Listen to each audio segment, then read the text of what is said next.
Hi, Angel. Hi. Hi. Oh my God, I'm like freezing. Wow, this is crazy. This is, first of all, it's really nice to meet you. Nice to meet you too. Your name is Angel. You're 18 years old. Yes. And your life is, I mean, we've had a lot of people on the show, and I've heard a lot of stories, but your life is incredible that you're sitting here, that you actually made it.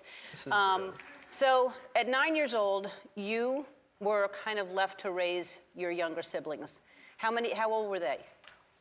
Well, I have 3 younger siblings, Kavia, Justin, and Joshua. Kavia was 6, Joshua was 7, and Justin was 5 years old. And you were 9 years old? Yes, I was. Okay, so explain, basically, you were kind of on your own since you were 6 years old. Sadly, I was put in a very tough situation. Well, growing up, I didn't really have it too easy because my dad and my mom were constantly fighting a lot. Like, it was just very toxic in the household, so my mom actually walked out of my life when I was 6 years old. Mm-hmm. And so I was left to live with my dad, and we was moving from shelter to shelter, like always living in, like we've lived in Harlem, in the Bronx, in Queens, all the boroughs actually. And we was like, never had like a stable household to live in. Right, so, and then your dad wasn't really able to take care of you, so then you were responsible for getting them to school, getting yourself to school. I don't know how you did that. So you're going to elementary school, you're getting these kids ready to make them go to school, and then the school found out that you were on your own, and what happened? Yeah, so my siblings and I would have to like learn how to take the bus and train all by ourselves, like early in the morning, like without a parent, making sure, I had to make sure I didn't lose anyone because it's 3 of them, it's only me. So it was definitely like very, very overwhelming. And then my school also noticed that there was a lack in our attendance. So because of that, they paid a visit to the shelter that we was living in Harlem and noticed that like our living conditions weren't really good.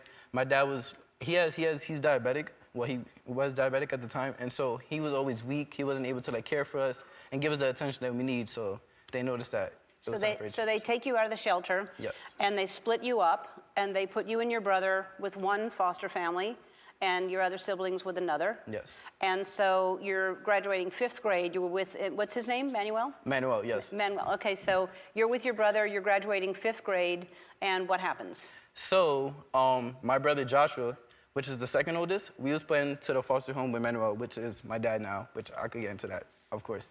And so for my 5th grade graduation, my dad was actually, the whole time, I didn't know any of this, but he was working with the agency, with the landlord of the building, because when we was first placed, we lived in a 2-bedroom apartment. But he was working with the landlord, got a 4-bedroom apartment, just to create room to try to see if he could get my siblings, like, in his care. So for my 5th grade graduation, we went out to dinner, and so my brother and I went to the park. And he actually went to pick up my younger sister and my brother.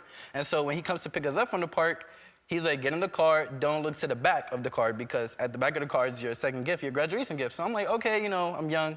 I'm like, all right, I won't look. And so my sister, she kind of like ruined the surprise without knowing. So she's like, Angel. And I'm like, what are you doing here? She's like, we live with you now. I'm like, no way.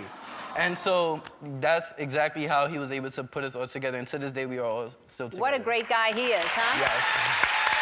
All right. What do you want to do after college?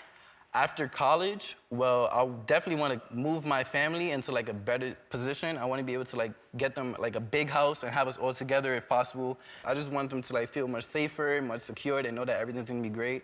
And I also want to, career-wise, I would like to be like a reporter, whether that's being on TV, being on camera like I am now, which is just crazy. But in general, just try to work in like the entertainment aspect or a reporter. All right, well, whatever you do in this business, if you're a reporter, you have to learn how to read prompter. So look into that camera right there and read that prompter. Okay, this is Angel Perez, and right now I'm a guest on the Ellen DeGeneres show. Ellen said she likes surprises and wanted me to know that her friend at Green Dot Bank want to help me save for the future, so they're going to give, sorry, my contacts are like blurry, give me this Zener? Zener? Sorry. Zener, run it.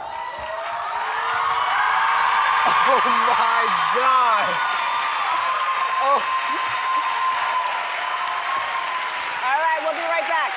We're back with Angel Perez, who his story is amazing, and Manuel is quite a guy. That he not only took you two in, but then took the whole all of your siblings.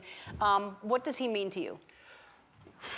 Wow, words cannot describe how much he means to me. He means a lot to me. He's definitely an inspiration, and to be very, very honest, I feel like if it wasn't for him, I would definitely not be in the seat right now. I would not be in the seat, would not be in the position I am, and because of him, I was able to get a second chance at life. Yeah. Because coming from, oh my God, this is very tough, but coming from where I come from, like, we was in such a toxic situation, and he was able to, like, take us out of that situation together and keep us together. And, like, the fact that I know that, like, I owe it all to him.